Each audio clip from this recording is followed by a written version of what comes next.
Everyone, कैसे हैं आप सब। मैं आशा करता हूं आप सभी हमेशा की तरह बढ़िया होंगे और मजे में होंगे। तो एक बार फिर से मैं गुमनाम और आप सभी का बहुत बहुत स्वागत है आपके अपने चैनल गुमनाम केमिस्ट्री शायर में। तो जैसा कि मैंने आपको हमेशा से यहां पर जो भी आकर जुड़ता है तो मैं प्रयास करता हूं कि बंदा केमिस्ट्री को रटना और पढ़ना बंद कर सीखना शुरू कर सके। तो अपने इसी प्रयास को आगे बढ़ाते हुए बेटा क्लास 12 की अपनी प्लेलिस्ट चल रही है chemistry zero to hero class, जिसमें हम सभी बोर्ड्स के एग्जाम में आने वाले क्वेश्चनों की तैयारी करवा रहे हैं। ठीक है, लेकिन अब मैंने जैसा कि बोला था कि उस प्लेलिस्ट के लिए एक प्लेलिस्ट ऐसी लाऊंगा जो उस प्लेलिस्ट के लिए किसका काम करेगी, तड़के का काम करेगी। जैसे कि खाने में मसाले का तड़का लगाते हैं ना बाद में, वो वाला तड़का। तो आज 1 फेब से मैं इस 1 फरवरी से इस प्लेलिस्ट का आगाज करने जा रहा हूं। यह प्लेलिस्ट है आपकी छुटपुट सवाल ऑफ केमिस्ट्री।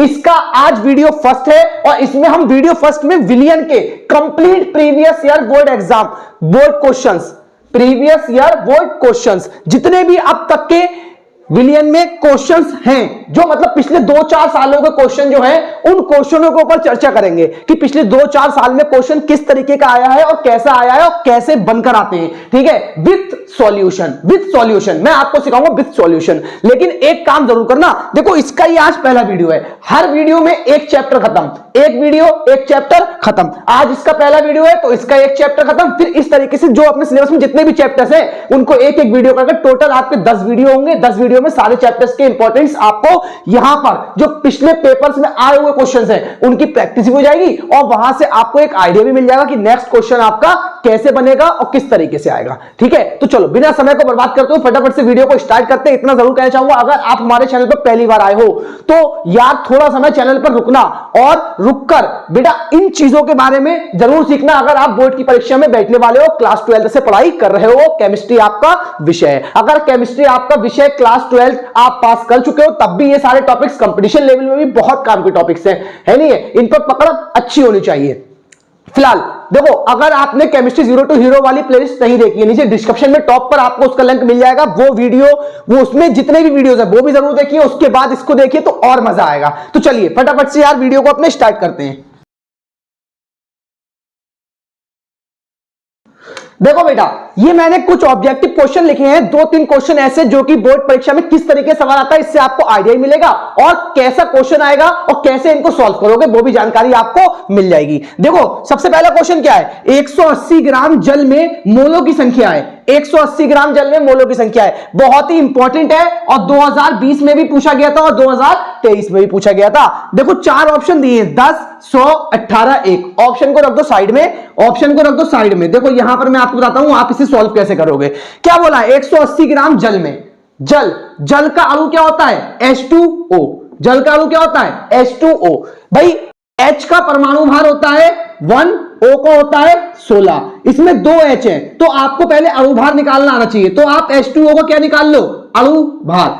16 और 2 कितने हो गए, 18। ठीक है, अब उसने पूछा क्या है, मोल पूछे, मोल की संख्या। और मोल अगर आप जानते हो तो मोल क्या होता है बेटा, मोल होता है ग्राम बटे में अणु भार। यही तो होता है ग्राम बटे में अणु भार। कितने ग्राम मात्रा बोली है, 180 ग्राम। तो बेटा 180 बटे में 18, तो 18 धाम 180, तो मोल कितने आए, 10। तो राइट आंसर कौन सा है, पहला वाला 10। अब इस तरीके से वो भाई ग्राम बदल सकता है, ग्राम में मात्रा बदल सकता है, जल के अलावा कोई और सा अणु बोल सकता है। ठीक है, कोई भी बोल दे तो आपको उसका क्या निकालना चाहिए, अणु भार, और अणु भार से आप इस तरीके से इसका आंसर निकाल लोगे। दूसरा क्वेश्चन क्या बोला है, दूसरा क्वेश्चन बोला है निम्नलिखित में से कौन सा अणुसंख्यक गुणधर्म है। निम्नलिखित में से कौन सा अणुसंख्यक गुणधर्म है, इसका भी मैं आपको यहां पर बताता हूं। निम्नलिखित में से कौन सा अणुसंख्यक गुणधर्म है, 4 ऑप्शन दिए। पहला है श्यानता, दूसरा पृष्ठ तनाव, तीसरा प्रकाशिक घूर्णन, चौथा है परासरण दाब। अब बोला क्या है, अणुसंख्यक गुणधर्म। अब आपको जैसा कि मैंने पढ़ाया है अणुसंख्यक गुणधर्म, तो आपको अणुसंख्यक गुणधर्म मैंने बोला है परीक्षा के लिए बहुत ही इंपॉर्टेंट टॉपिक है, तो यार आपको अणुसंख्यक गुणधर्म के बारे में नॉलेज होनी चाहिए कि ना, कि वो होता क्या है। तो मैंने आपको अगर याद हो तो मैंने chemistry zero to hero class में अभी आपको जस्ट 2-3 दिन पहले अणुसंख्यक गुणधर्म पढ़ाया विलियन में। और मैंने उसमें क्या पढ़ाया आपको, मैंने उसमें आपको पढ़ाया कि भाई विलियन के वे गुण, विलियन के वे गुण जो विलियन में उपस्थित, विलियन के वे गुण जो विलियन में उपस्थित विलय के अणुओं की संख्या पर निर्भर करते हैं। क्या कहलाते हैं? अणु संख्या गुणधर्म कहलाते हैं। अणु संख्या गुण आपको कितने होते हैं? 4 होते हैं। आपको यह पता होना चाहिए 4 होते हैं। कौन कौन से? एक तो आपका होता है परासरण दाब, दूसरा आपका होता है बाष्प दाब का अवनमन या बाष्प दाब अवनमन कह लीजिए, तीसरा आपका होता है क्वथनांक का उन्नयन या क्वथनांक उन्नयन कह लीजिए, और चौथा आपका जो होता है, क्या होता है चौथा आपका बेटा? हिमांक अवनमन या हिमांक का अवनमन। ये 4 होते हैं। अब उसने सवाल क्या किया है? निम्नलिखित में से कौन सा अणुसंख्यक गुण धर्म है? तो इन 4 में से कौन सा आपको दिख रहा है यहां पर? परासरण दाब। तो ये वाला राइट्स का आंसर हो गया। ये जो तीसरा वाला क्वेश्चन है इसकी आपको प्रैक्टिस करनी है और इसका आंसर मुझे आपको कमेंट में बताना है, ठीक है? कमेंट में मुझे आप इसका आंसर बताइए। सवाल है निम्नलिखित में से विलियन का अणुसंख्यक गुणधर्म है। निम्नलिखित में से विलियन का अणुसंख्यक गुणधर्म नहीं है, नहीं है पूछा है। 4 ऑप्शन दिए, बाष्प दाब अवनमन, हिमांक का अवनमन, पृष्ठ तनाव, परासरण दाब। मुझे इस ऑप्शन का, अगर आप चाहते हो तो मुझे ऐसे कर यूं कर आप 1 लिखकर, इंग्लिश में 1 लिखकर कमेंट में, और इन 4 ऑप्शन में से 1 2 3 4 या तो 1 2 3 4 जो भी राइट आंसर है मुझे इसका आंसर बताइए कौन सा वाला आंसर है, अगर आपने अभी सीखा है तो, ठीक है? फटाफट से आप मुझे इसका आंसर बताइए कमेंट में कर। तो बेटा अगर आप सुंदर से नोट्स बना रहे थे जो मैंने आपसे बोला था कॉपी बनाने के लिए, तो आप क्या करिए, इसको भी नोट कर लीजिए, क्योंकि ये सारे सवाल क्या है? परीक्षा में आए हुए सवाल हैं और आपके लिए बहुत ही इंपॉर्टेंट है। तो जरा फिर फटाफट से आप इन्हें नोट करो, फिर नोट करने के बाद में हम अगले सवालों की ओर चलते हैं। नोट करो इसे आप। देखो बेटा अगला सवाल, आज की वीडियो का दूसरा सवाल क्या है? भार अनुसार 30% ग्लिसरॉल के जलीय विलयन की मोल अंश की गणना कीजिए। देखो ग्लिसरॉल बोला है और ग्लिसरॉल का फॉर्मूला उन्होंने ब्रैकेट में दिया हुआ है। ये क्वेश्चन भी आपका कब का है? सन 2023 का क्वेश्चन है। सन 2023 का क्वेश्चन है। अब इस क्वेश्चन को आप कैसे सॉल्व करोगे? बोला है भार अनुसार 30% ग्लिसरॉल के जलीय विलयन के मोल अंश की गणना कीजिए। देखो निकाल लेंगे। देखो कभी भी सबसे पहली चीज, अगर परसेंट दी हुई आ जाए, 30% दिया है, मतलब परसेंट में 2 चीजें हैं।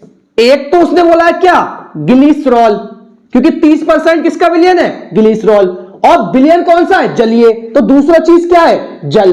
देखो जो परसेंट दी जाती है वो जो बोलता है साथ में उसी की ग्राम में मात्रा, मतलब 30 ग्राम क्या है? जल है, 30 ग्राम ग्लिसरॉल है, और 100 में से टोटल परसेंट 100 होता है ना, 100 में से 30 को लेस कर दो, 70 बचा, तो 70 ग्राम आपका क्या है? जल है, ठीक है? अब दूसरी चीज आप यहां से ग्लिसरॉल का फॉर्मूला क्या है? C3H8O3 का क्या निकाल लो बेटा? अणु भार। और जल का भी क्या निकाल लो बेटा? अणु भार। देखो C3, भाई कार्बन कितने हैं? 3। अब आपको पता होना चाहिए कार्बन का परमाणु भार 12, हाइड्रोजन का 1, O का 16। देखो कार्बन कितने हैं? 3, तो 12 3 36 प्लस एक H का 1 तो 8 का 8 प्लस एक O का 16 तो 16 3 48। अब आप इन तीनों को जोड़ लीजिए। देखो 36 और 8 44 और 48 92, ठीक है? 92 किसका आया? ग्लिसरॉल का। अब H2O का, भाई H का 1 तो 2H है, तो 2O का 16 और 2 18, ये H2O का अणुभार हो गया। अब अणुभार निकालने के बाद में देखो किसका मोल पूछा? मोल अंश पूछा किसका है? भाई ग्लिसरॉल का। लेकिन पहले हमें दोनों के क्या चाहिए होंगे? मोल। ऐसे क्वेश्चन में पहले क्या निकालते हैं? मोल। जब मोल ना दिए जाए तब। तो पहले आप क्या करो, पहले आप निकाल लो ग्लिसरॉल के मोल। तो यहां पर लिखो ग्लिसरॉल के मोल, और मोल आप में क्या होता है बेटा? ग्राम बटे में अणुभार, ग्राम बटे में अणुभार। कितनी ग्राम में मात्रा दी है? 30 बटे में अणुभार कितना है? 92। यहां से अभी हम इसके मोल निकाल लेंगे। दूसरा क्या बोला है? H2O, तो H2O के मोल, ये भी आप क्या लगाइए? ग्राम बटे में अणुभार। H2O का ग्राम में भार कितना है? 70 बटे में 18। अब आप क्या करिए? आप इसे भाग दे लीजिए।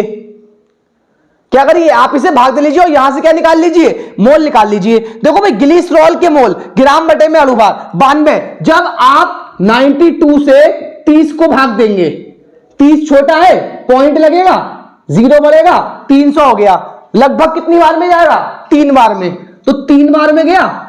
अब 3 बार में जाने के बाद 9 3 27 और 6 270 और 6 276, ठीक है, 24 बचे आपके लेस होने के बाद। अब पॉइंट तो लगा है ऑलरेडी 0, फिर कितनी बार में जाएगा, 2 बार में, तो कितना आया 0.32 इसका आया। इसको निकाल लो भाई, जब 18 से 70 को भाग देंगे आप, तो देखो 18 3 54, कितने बचे 16, पॉइंट लगाया 160 हो गया,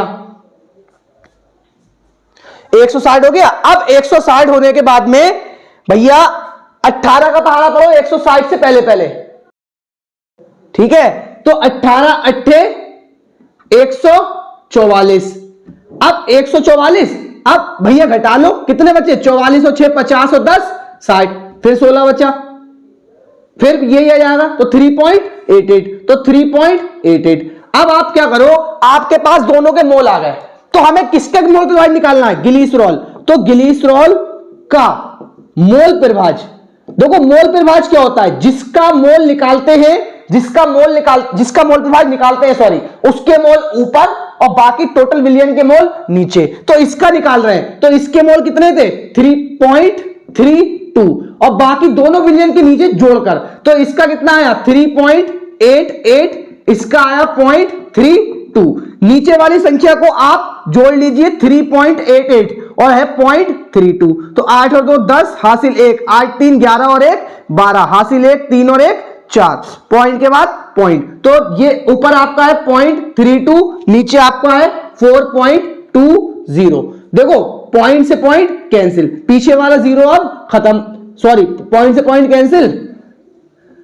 अब पॉइंट से पॉइंट कैंसिल होने के बाद में देखो ऊपर, अभी इसे 2 से काट कर छोटा कर सकते हो आप अगर चाहो तो, और नहीं चाहते हो अगर काट के तो आप इतना भी लिखकर छोड़ सकते हो, और अगर आप चाहते हो इसे भाग देना तो आप 420 को 32 से भाग दे लो। देखो पॉइंट लगाया 0 बढ़ाया, 0 बढ़ाया, अब जब पॉइंट लगाकर 0 बढ़ाया 320, अभी भी छोटा है तो 1 0 और बढ़ाया, तो 1 0 यहां बढ़ जाएगा, ठीक है। फिर आपको कितनी बार में जाएगा 32 है, तो 4 अट्ठे 32 यानी कि 7 बार में जाएगा, तो आपका आंसर आ जाएगा इसका 0.07, ठीक है, 0.07। कैलकुलेशन करके देख लीजिए आप, इतना आंसर आ जाएगा आपका 0.07। तो बेटा ये आपका पहला सवाल हो गया है। इस तरीके से मोल प्रभाज पर सवाल आता है, 2 नंबर का क्वेश्चन आता है और आसान से सवाल होता है, ठीक है। फटाफट से यार आप इसे भी नोट करो, फिर मैं आपको अभी मैं लास्ट में आपको सारे टॉपिक से क्वेश्चन करने के लिए दूंगा, कुछ क्वेश्चन आपको घर पे बैठ के प्रैक्टिस करने, वो मैं आपको लास्ट में बोलूंगा, ठीक है, लास्ट में बोल दूंगा। अभी के लिए आप पहले से नोट करो, फिर आगे की ओर चलते हैं। देखो बेटा अगला क्वेश्चन क्या है, बहुत ही मोस्ट इंपॉर्टेंट क्वेश्चन है इस साल की परीक्षा के लिए भी। क्या क्वेश्चन है, 2023 में पूछा गया था और पहले भी कई बार रिपीट हो चुका है ये क्वेश्चन। विलियन के परासरण दाब को समझाइए। क्या है, विलियन के परासरण दाब को समझाइए और विलियन के परासरण दाब तथा विलय के मोलर द्रव्यमान में संबंध स्थापित कीजिए।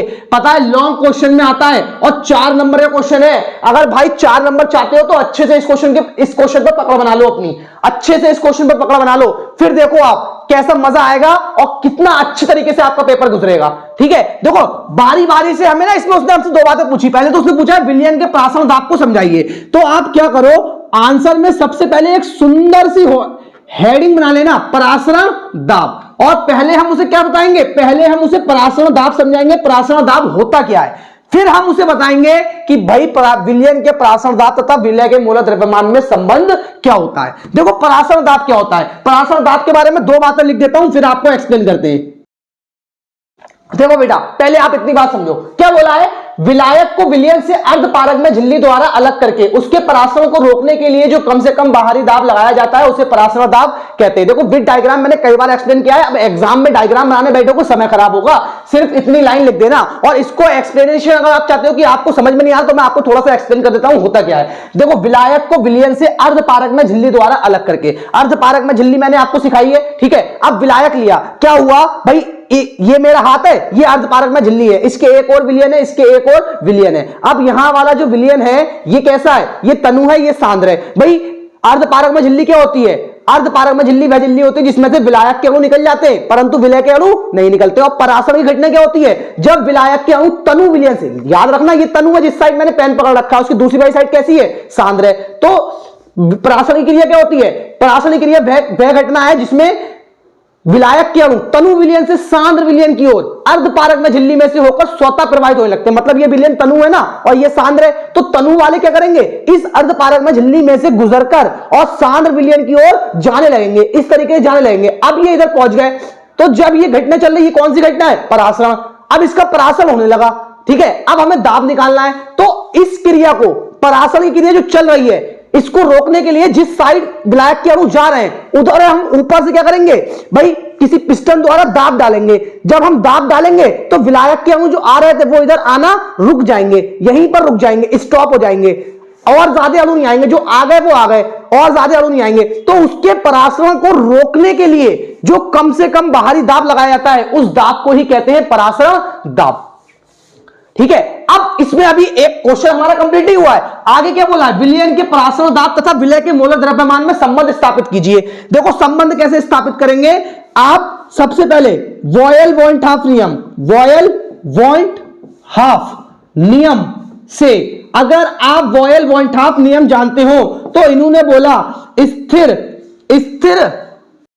ताप पर, क्या बोला, जब T कैसा हो, स्थिर, तो इन्होंने बोला स्थिर ताप पर किसी तनु विलयन की सांद्रता उसके परासरण दाब के समानुपाती होती है। इसे माना समीकरण 1। दूसरा परासरण दाब को जो नियम है चार्ल्स वॉइंट हाफ नियम, चार्ल्स वॉइंट हाफ नियम से इन्होंने क्या बोला, इन्होंने बोला स्थिर सांद्रता पर, तो मतलब स्थिर सांद्रता पर, सांद्रता को सी से लिखते हैं, तो स्थिर सांद्रता पर किसी तनु विलयन का परासरण दाब उसके परम ताप के समानुपाती होता है। इसे माना समीकरण 2। देखो P समानुपाती इसके, P समानुपाती इसके, मतलब परासरण दाब जो है वो दोनों के ही समानुपाती है। तो यहां पर एक लाइन लिखो समीकरण 1 व 2 से, तो P समानुपाती किसके हो जाएगा, C और T के, ठीक है, C और T के। भाई समानुपाती का निशान हटता है, कांस्टेंट आता है, तो विलयन में जो कांस्टेंट आता है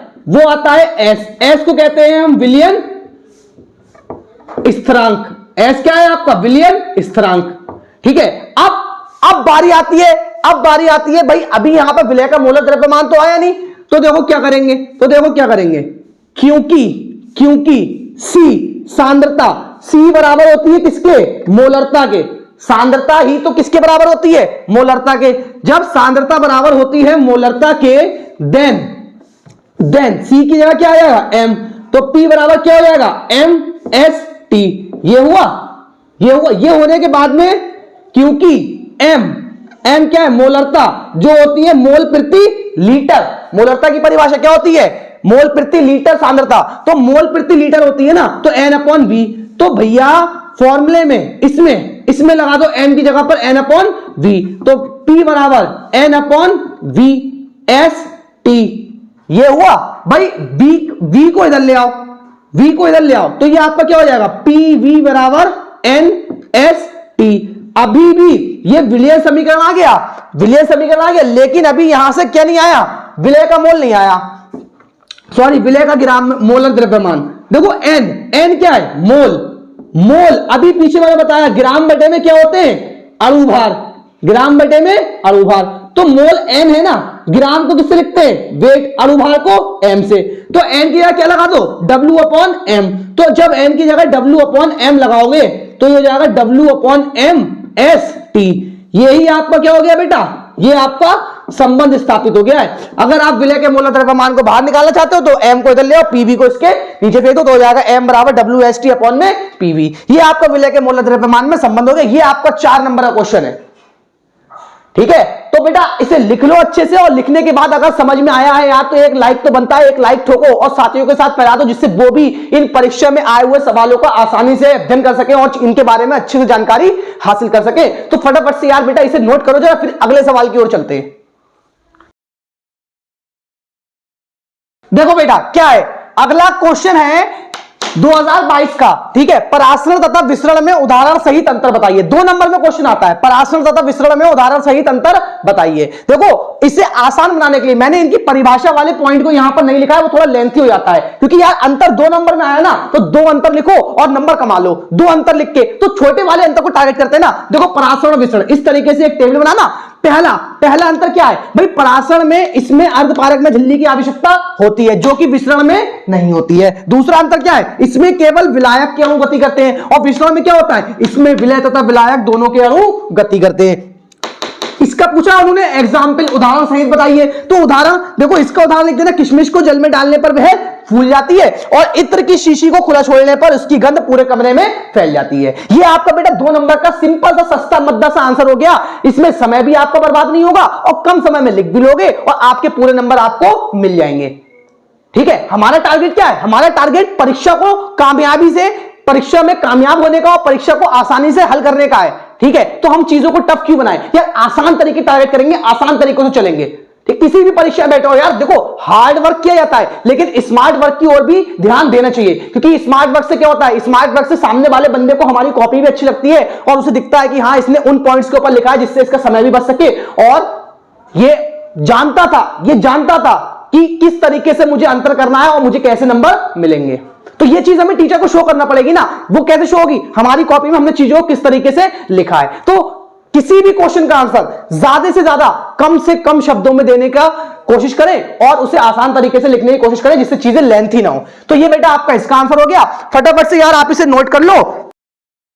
नोट करने के बाद इसके अगले क्वेश्चन की ओर चलते हैं। देखो बेटा अगला क्वेश्चन सन 2020 का क्वेश्चन है, और बहुत ही इंपॉर्टेंट क्वेश्चन है। इस टाइप के क्वेश्चन भी बहुत पूछे जाते हैं। क्या क्वेश्चन है, 0 डिग्री सेंटीग्रेड ताप पर 0.45 ग्राम ग्लूकोज को 250 ml जल में घोलकर विलयन बनाया गया है। इसका परासरण दाब क्या है। परासरण दाब हमसे पूछा है, मतलब हमसे पूछा क्या गया है, P पूछा गया है। S का मान हमें दे रखा है 0.0821। ठीक है, ताप T कितना दे रखा है, 0 डिग्री सेंटीग्रेड। मैंने बोला है पूरी केमिस्ट्री में ताप कैसा लगाते हैं, हमेशा केल्विन में। ठीक है, अब देखो इसे केल्विन में कन्वर्ट कर लो, तो प्लस कितने कर दो, प्लस 273, तो ये आपका आ जाएगा 273 केल्विन। ठीक है, अब ताप भी आपको मिल गया, एस मिल गया, टी मिल गया, और क्या बोला है, ग्राम, मतलब ग्लूकोज से ग्राम में बाहर, मतलब डब्ल्यू दे रखा है कितना, 0.45 ग्राम। क्या बोला है, ग्लूकोज बेटा, ग्लूकोज का फॉर्मूला क्या होता है, C6H12O6, C6H12O6। इससे आप इसका अनुभार निकाल सकते हो। वैसे इसका अनुभार 180 होता है, याद रख लेना। और अगर निकालना चाहते हो कार्बन का 12, H का 1, O का 16 जोड़कर निकाल लेना, तो आपका 180 आ जाएगा। आगे क्या बोला है, को 250 ml जल, मतलब आयतन कितना देखा है, 250 ml। आयतन हमेशा कैसे लगाते हैं, लीटर में। तो इसे लीटर में बदलने के लिए क्या करेंगे बेटा, 1000 से भाग दे देंगे। जितने भाग से 1000 से भाग दोगे 0 0 कैंसिल, ये रह जाएगा 0.25 लीटर। ठीक है, अब फटाफट से सूत्र क्या लगाओगे, देखो आंकड़ों के बेस पर ग्राम में भार दिया है, तो परासरण दाब जब निकालते हो तो लगाते हैं पीवी बराबर W/m ST, जो अभी हमने पीछे सिद्ध किया था, परासरण दाब तथा विलय के मूलक द्रव्यमान में संबंध। यहां से आपको निकालना क्या है, हमें निकालना है P, तो P को इधर ही रोको, तो WST/m और V। P बराबर स्मॉल w का मान कितना है, 0.45, S का मान 0.0821, ताप कितना है 273, M अभी निकाला हमने 180, और आयतन कितना लगाएंगे 0.25। देखो पॉइंट से पॉइंट कैंसिल, इसके 4 पॉइंट है तो नीचे 1 2 3 4 जीरो आप बढ़ा लो इस तरीके से। ठीक है, अब आप इसे 5 से काट लो, 5 पंजे 25, 5 नीम 45। ठीक है, 9 दूनी 18, 0 का 0, 20 पंजे कितना हो गया, 20 पंजे 100, तो नीचे हो गया 100 और 1000 पहले से 4, यानी कि नीचे हो गई 10 की घात 6। 4 पहले से थी और 2, अगर आपको ऐसे ना समझ में आए तो आप लिख लो 2 3 4 5 6। ठीक है, 20 पंजे 100 करा है। अब इतना होने के बाद ऊपर कितना बचा है, 821 गुणा 273। अब आप रफली के तौर पर अगर आप गुणा भाग में वीक है तो यार इस तरीके से, जैसे मैं गुणा करवा रहा, ऐसे गुणा करने में कोई बुराई नहीं है, आप इस तरीके से गुणा करवा लो। 3 एकम 3, 3 दूनी 6, 8 तियां 24, 7 एकम 7, 7 दूनी 14 हासिल 1, 7 अट्टे 56 और 1 57, फिर 2 एकम 2, 2 दूनी 4, 8 दूनी 16, देखो 3 का 3, 7 और 6 13 हासिल 1, 4 2 8 और 2 10 और 1 11 हासिल 1, 1 और 2 3, 3 और 7 10 और 4 14 हासिल 1, 6 और 6 12 हासिल 1, 1 और 1 2। तो आपका P बराबर कितना बना? 22 41 33 बटे में 1 2 3 4 5 6, देखो 6 0, तो 1 2 3 4 5 6, तो P बराबर 0.224, 6 स्थान खिसक जाएगा पॉइंट नीचे, तो ये आपका आ गया पराशर दाब, और इसका मात्रक कैसा बेटा? वायुमंडल। कैलकुलेशन भी आसान होगी और कैलकुलेट करना याद, देखो मैं कोई याद करे हुए आंसर नहीं लिखता हूं, मैंने आपके सामने कैलकुलेशन करी है, ठीक है। इस तरीके से आपको भी कैलकुलेशन करनी है। कोई आंसर, न्यूमेरिकल का आंसर कभी याद नहीं रखा जाता है कि लोग बोले न्यूमेरिकल का आंसर याद कर लो, एग्जाम में कैलकुलेशन लिख के आंसर लिख देना लास्ट में। लेकिन यार न्यूमेरिकल तो एक न्यूमेरिकल है ना, इसमें कोई नहीं जानता कौन सा आएगा। कैलकुलेशन तो वो कुछ भी चेंज कर सकते हैं, सपोज 250 है वो 200 कर दे तो आंसर चेंज हो जाएगा। सपोज यहां पर भाई 0 डिग्री सेंटीग्रेड है वो 10 कर दे, या यहां पर 0.45 की जगह वो 4.5 कर दे, या 0.65 कर दे, कुछ भी कर सकते हैं ना। तो अपने काम को टफ क्यों बनाना यार, कैलकुलेशन करो। कैलकुलेशन में तो बहुत ही आसान चीज है, बचपन से सीखते चले आए हो, ठीक है। तो बेटा फटाफट से यार आप इसे नोट करो, हो गया नोट? तो देखो नोट करने के बाद आगे चलते हैं। आगे चलने से पहले इतना जरूर कहना चाहूंगा, कुछ सवाल मैं और करवाऊंगा आपको, 1-2 क्वेश्चन, उसके बाद जरा मुझे यार अच्छे से क्वेश्चंस कर दिखा देना, और मुझे उनके आंसर्स, मैं किसी का आंसर नहीं बताऊंगा जो अभी मैं आपको आगे क्वेश्चन करवाऊंगा लास्ट में, उसके आंसर आप मुझे करके कमेंट में बताना, मैं भी देखूं आपने क्या सीखा है और कितना करा है। देखो विलियन में इससे बाहर नहीं आएगा, विलियन में इससे बाहर नहीं आएगा। जो मैंने पिछले 3 वीडियो आपको पढ़ाए विलियन के, केमिस्ट्री 0 to हीरो क्लास में, और एक ये क्लास कर लेना, 1.5 घंटा उधर खर्च हुआ था, 1 घंटा इधर खर्च हुआ, टोटल 2.5 घंटे और विलियन आपका पूरा समाप्त। इस तरीके से 25 घंटे में आपकी पूरी केमिस्ट्री तैयार हो जाएगी। 25 घंटे यानी कि एक दिन, एक दिन में आप पेपर में 95+ नंबर ले आओगे, और किस्मत अच्छी है तो 100 भी ला सकते हो यार, अगर आप चाहो तो क्यों नहीं होगा, 100 भी ला सकते हो। तो फटाफट से यार इसे नोट करो जरा। देखो बेटा अगला क्वेश्चन, ये क्वेश्चन भी सन 2020 में ही आया हुआ है। क्वेश्चन क्या है? क्वेश्चन है 17.1 ग्राम ग्लूकोज, इसका अनुभार दिया हुआ था 342 को 100 ग्राम जल में घोलने पर हिमांक का अपनमन। देखो हिमांक के अपनमन की डेफिनेशन नहीं आती, लेकिन सवाल इस पर जरूर आ जाता है। तो हिमांक का अपनमन 0.93 डिग्री सेंटीग्रेड पाया गया। जल का मोलल अपनमन स्थिरांक ज्ञात कीजिए। देखो सबसे पहली चीज बोला है मोलल अपनमन स्थिरांक, और मोलल अपनमन स्थिरांक इसके ब्रैकेट में उन्होंने दे भी रखा था KF, इस तरीके से। तो हमें ज्ञात क्या करना है? जल का मोलल अपनमन स्थिरांक, मतलब फ्रीजिंग पॉइंट ज्ञात करना है, ठीक है। अब जल का देखो KF ज्ञात करना है, 17.1 ग्राम ग्लूकोज, मतलब W कितना है? 17.1 ग्राम, और ग्लूकोज अणुभार M कितना है? 342। 100 ग्राम जल में, देखो विलय को स्मॉल w से मानते हैं, विलय को स्मॉल w, और विलय की मात्रा वो होती है जो कम वाली होती है, विलायक वो होता है जिसकी मात्रा ज्यादा वाली होती है, इसे कैपिटल W से मानते हैं। और ये कितना दे रखा है? 100 ग्राम। ये आपका क्या है? विलायक, जो कि क्या है? जल है। यहां पर विलायक, यहां पर आपका जल है, और विलय यहां पर कौन है? आपका ग्लूकोज। जिसकी ज्यादा मात्रा वो विलायक, जिसकी कम मात्रा वो विलय। अब इसमें आगे क्या बोला है? जल में घोलने पर हिमांक का अपनमन डेल्टा TF बोला है, कितना पाया गया? 0.93 डिग्री सेंटीग्रेड पाया गया। जल का मोलर अपनमन स्थिरांक की गणना कीजिए, ठीक है। एक चीज यहां से आप कुछ भी आपको नहीं निकालना है, सारे पॉइंट्स आपको दिए हुए हैं, आप इजीली निकाल सकते हो। बस अगर आपको इन चीजों के बारे में नॉलेज नहीं है तो यार एक बार जाकर विलियन की जो मैंने प्लेलिस्ट पढ़ाई है, अगर आपको मौका मिलता है तो उसमें जाकर हिमांक का अपनमन पढ़ लेना, सारे डाउट्स क्लियर हो जाएंगे। मैंने ये मान लगाया तो लगाया कैसे, और अगर जानते हो तो यार बहुत अच्छी बात है, नहीं तो केमिस्ट्री 0 to हीरो क्लास से समझ लेना, वहां पर ही मैंने आपको सिखाया है। अब देखो आप यहां पर करना क्या है, सारे मान लगाने के बाद में हमें निकालना है KF। इसके लिए एक फॉर्मूला होता है M बराबर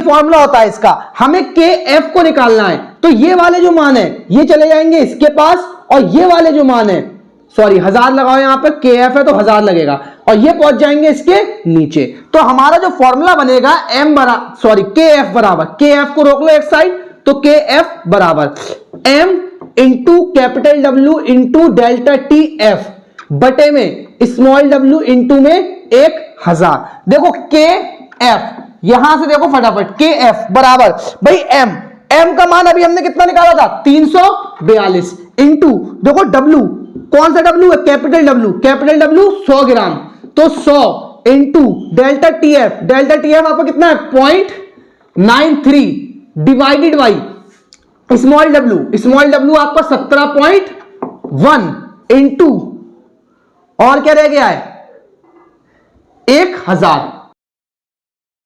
देखो एक के बाद पॉइंट, दो के बाद पॉइंट, तो नीचे एक जीरो बढ़ गया, ठीक है, नीचे एक जीरो बढ़ गया, जीरो बढ़ने के बाद में देखो 2 जीरो से 2 जीरो कैंसिल, 171 दुनी 342, तो के एफ बराबर 2 इंटू में 93 बटे में 100। अब देखो आप क्या करो, 93 की 2 से गुणा करवा लो, 3 दूनी 6, 9 दूनी 18 बटे में 100। भैया 2 स्थान पीछे खिसका दो तो के एफ बराबर आपका हो गया 1.86। यही आपका इसका आंसर है और इससे ज्यादा आसान कैलकुलेशन आप नहीं कर सकते हो। बहुत ही आसान तरीका मैंने बताया कैलकुलेशन का भी आपको। तो यार अगर मजा आया है तो वीडियो को लाइक तो ठोको और जरा जल्दी से एक सुंदर सा कमेंट्स में बता दो कि आपकी एग्जाम में तैयारी कैसी चल रही है और कितने % तक आपने तैयार कर लिया है अपने वीडियो के अकॉर्डिंग, कि आपकी एग्जाम की तैयारी अच्छे से चल रही है या नहीं चल रही है। अभी भी मन में कोई डाउट्स है, अगर डाउट्स है तो मुझे यार जरूर बताओ जिससे मैं उन डाउट्स को दूर कर सकूं। और बेटा फटाफट से इसे भी नोट कर लो, फिर अगले सवाल की ओर लेकर चलता हूं। देखो बेटा अगला क्वेश्चन और आज का सबसे टफ क्वेश्चन और सबसे लेंथी क्वेश्चन जो है 4 नंबर में आता है बोर्ड परीक्षा में, इस टाइप से सवाल बनकर आता है। 2022 में सवाल आया था। क्या सवाल आया था, मोल प्रभाज से आप क्या समझते हैं। पहली बात पूछिए कि मोल प्रभाज से आप क्या समझते हैं। दूसरी पूछिए विलय के मोल प्रभाज एवं बाष्प दाब के अवनमन में संबंध का समीकरण लिखिए। दूसरी बात। तीसरी पूछिए यूरिया का 1 विलयन भार अनुसार 6% है, विलयन में यूरिया तथा जल का मोल प्रभाज ज्ञात कीजिए। देखो 4 नंबर का सवाल है, इसे जब आप कैलकुलेट करना बहुत ही आसान तरीका बता दो। सबसे पहले उन्होंने पूछा है ना मोल प्रभाज, तो आप क्या करना, सबसे पहले आप मोल प्रभाज लिखकर मोल प्रभाज के बारे में बता देना मोल प्रभाज होता क्या है। तो इसके बारे में आप क्या लिखोगे, सिंपल सी छोटी सी परिभाषा लिखना, विलयन के किसी एक अवयव, विलयन के किसी एक अवयव। अब विलयन में कौन कौन से अवयव होते हैं बेटा, विलयन में कौन कौन से अवयव होते हैं, विलय या विलायक। तो ब्रैकेट में यहां पर लिख देना विलय या विलायक के मोलों की संख्या तथा विलयन में उपस्थित कुल मोलों की संख्या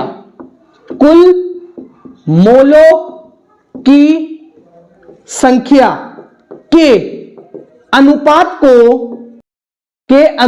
को विलय या विलायक का मोल प्रभाज कहते हैं। देखो दोनों का अलग अलग होता है, विलय या विलायक का मोल प्रभाज कहते हैं। बहुत ही इंपॉर्टेंट टॉपिक है और इसकी डेफिनेशन बहुत पूछी जाती है, तो इस पर आपको ढील नहीं देनी है। सिंपल सी आप इतनी बात लिख देना, क्या लिखोगे, विलयन के किसी एक अवयव यानी कि विलय या विलायक, क्योंकि विलयन 2 चीजों से मिलकर बनता है, विलय या विलायक के मोलों की संख्या, या तो विलय के मोलों की संख्या या विलायक के मोलों की संख्या तथा विलयन में उपस्थित कुल मोलों की संख्या। मतलब अब जो नीचे आएगा वो विलय के भी मोलों की संख्या होगी और विलायक की, मतलब दोनों के मोल क्या करेंगे, जोड़कर लिखेंगे। के अनुपात को विलय या विलायक का मोल प्रभाज कहते हैं। इतनी बात लिख देना, ये आपकी मोल प्रभाज की क्या हो गई, परिभाषा। दूसरी बात क्या बोली है, विलय के मोल प्रभाज एवं बाष्प दाब के अवनमन में संबंध। देखो हेडिंग आप बना लेना, मैं यहां पर केवल संबंध लिख देता हूं। देखो आप संबंध कैसे लिखोगे, देखो एक ये होता है संबंध P0 माइनस PS अपॉन में T0 बराबर स्मॉल n अपॉन में n प्लस n। जहां पर ये जो है P0 माइनस PS ये बाष्प दाब का अवनमन है और ये विलय का, देखो यहां पर नीचे लिख दो, जहां P0 माइनस PS क्या है, बाष्प दाब का अवनमन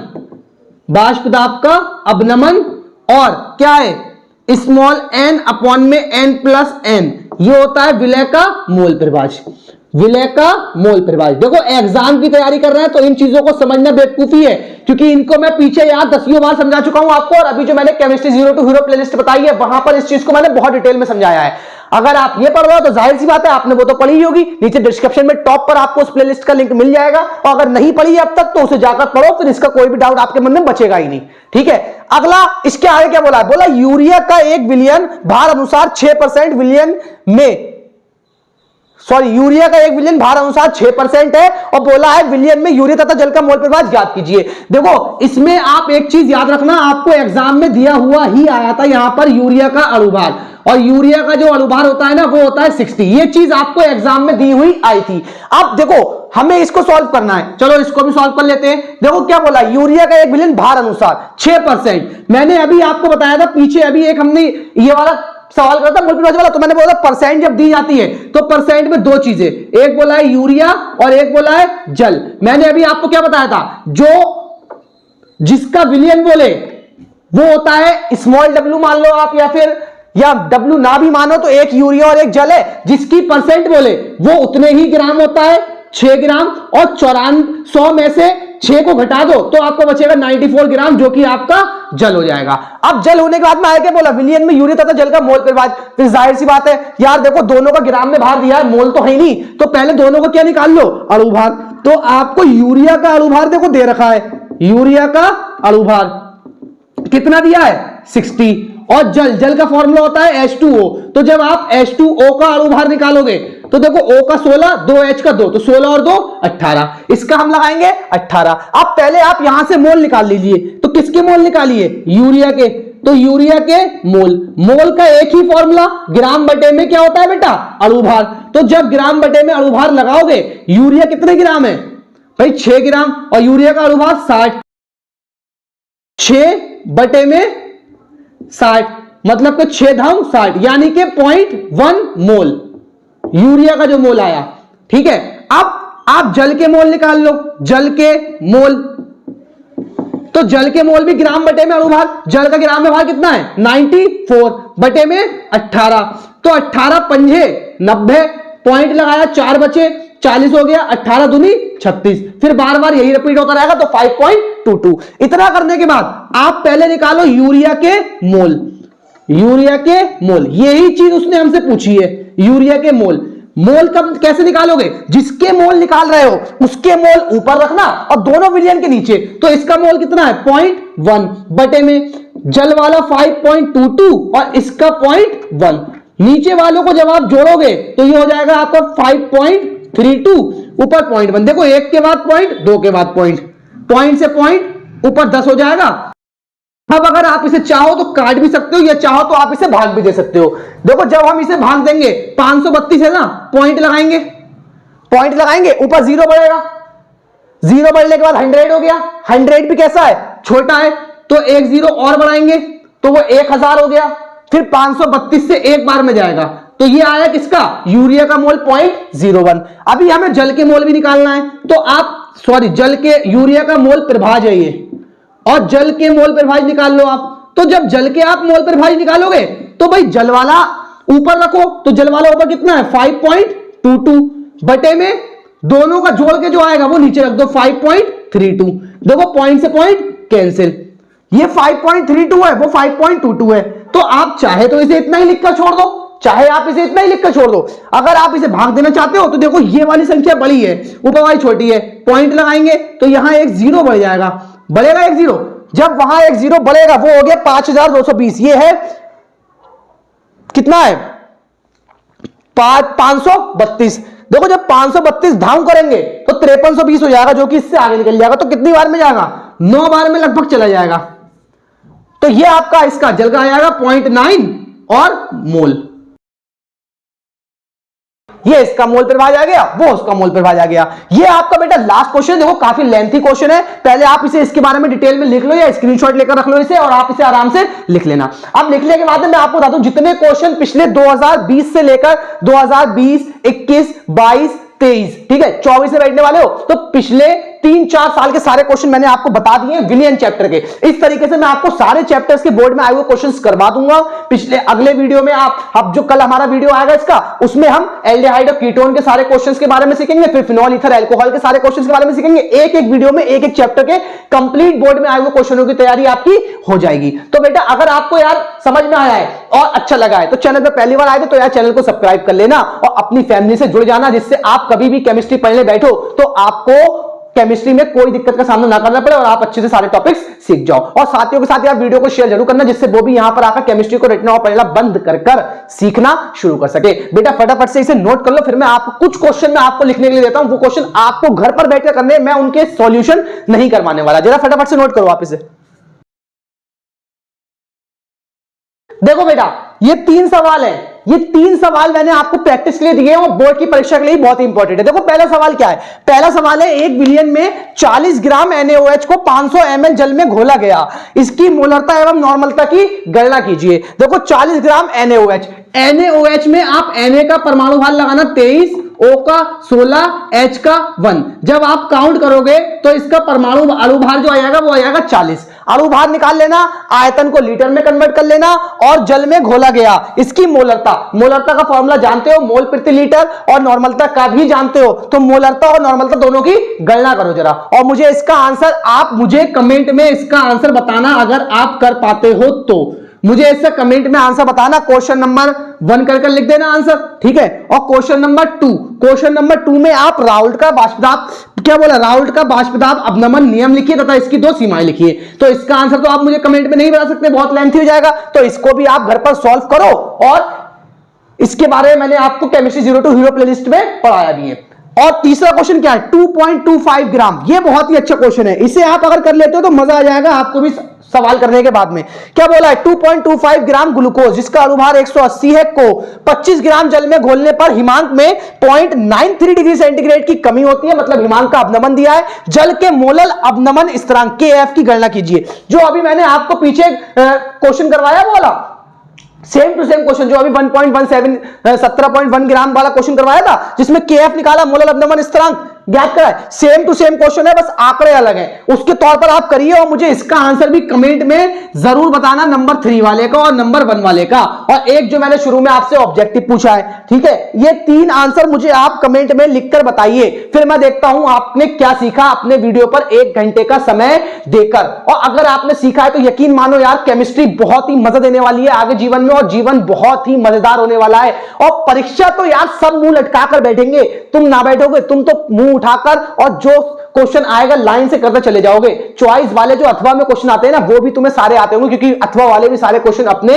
इंपॉर्टेंट से ही आएंगे, एक एक क्वेश्चन पेपर का अपने इंपॉर्टेंट से आएगा, ठीक है। तो बेटा इसी तरीके से अच्छे से घर पर पढ़ाई करते रहो और केमिस्ट्री में 70 में से 70 नंबर लाने का प्रयास अपना जारी रखो। और एक दिन आप इसको, अभी कुछ ही दिनों के अंदर आपकी परीक्षा है, परीक्षा में आप देखना आपके नंबर इतने आएंगे, आपका स्कोर 95 प्लस जाने वाला है। और ये बात आप लिख कर रख लो, किसी और विषय में कितना भी स्कोर आए, लेकिन अगर आपने अपने चैनल से पढ़ाई करी तो केमिस्ट्री में आपका 95 प्लस स्कोर होने वाला है, ठीक है।